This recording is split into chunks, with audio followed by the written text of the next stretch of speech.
नमस्कार मंडळी, श्री स्वामी समर्थ. तर आजचा दिवस खूप सिंपल पण क्यूट आहे. नक्की बघा, तुम्हाला आवडेलच. तर आज सकाळच खूप छान झाली, ती म्हणजे देवपूजेने. आणि आज देवपूजा केली ती आमच्या आहोंनी. त्यांची थोडीफार मला कामात मदत असतेच नेहमी, पण आज त्यांना मी देवपूजा करायला सांगितली आणि त्यांनी छान देवपूजा पण केली. आणि सह्याद्री पायासुद्धा वरती पडली. सह्याद्रीचं आणि पप्पांचं काही ना काहीतरी सुरूच असते खरं. तोपर्यंत मी छान स्वयंपाक करत होते, पण सह्याद्रीमध्ये लुडबुड होतीच तिची.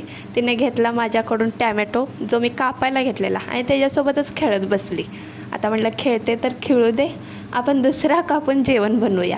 म्हणून मी पटकन जेवण आवरून घेतलं, कारण की आम्हाला जायचं होतं आमच्या पाहुण्यांच्या घरी. आणि आम्ही निघालो पटकन पाहुण्यांच्या घरी. आणि तिथं पाहुण्यांच्या घरी जाताच बघा, एक महाशय जे आम्हाला वेलकम करायला उभारलेले. किती क्यूट आहेत ना.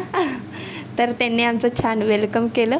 आतमध्ये जाताच आम्हाला एक दिसली काळी क्यूट मांजर. पूर्ण काळी होती ती, फक्त तिचे डोळे उघडले तरच ते डोळे तिचे असे चमकत होते. तर ती छान झोपलेली बघून मी तिला डिवचला हळूच, आणि ती लगेच आम्हाला म्याव करून पळून गेली. जाऊ दे म्हटलं आता काय. तोपर्यंत अशाच आमच्या गप्पा रमल्या तिथं.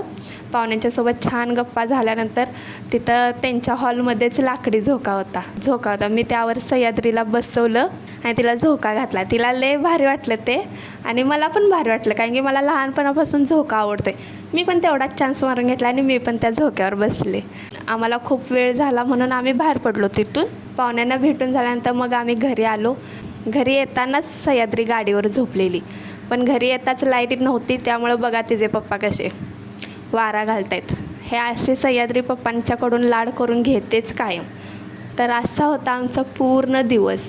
तर तुम्हाला हा कसा वाटला हे नक्की कमेंट करून सांगा, आणि चॅनेलला नवीन असाल तर सबस्क्राईब करा.